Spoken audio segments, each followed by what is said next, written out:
Hello, the following video is a step-by-step guide on how to install this faucet. Take out all of the contents and check that everything is there. Remove the nut on the bottom of the faucet, the metal disc, and the rubber gasket.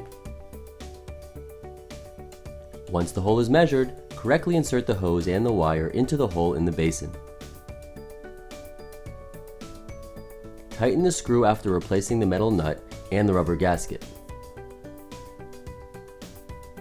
Identify the arrow on the solenoid indicating the flow direction.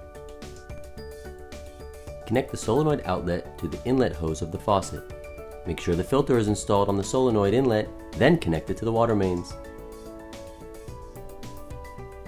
Connect the solenoid to the appropriate wire coming from the sensor. Connect the power source to the sensor. The sensor LED will blink to confirm that there is power to the sensor.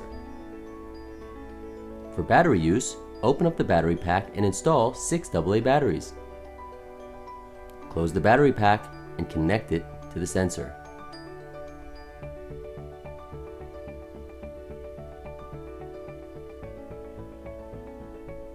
The sensor LED will blink to confirm that there is power to the sensor. Secure the battery pack to the wall and open up the water mains. Wash your hands and enjoy. Thank you.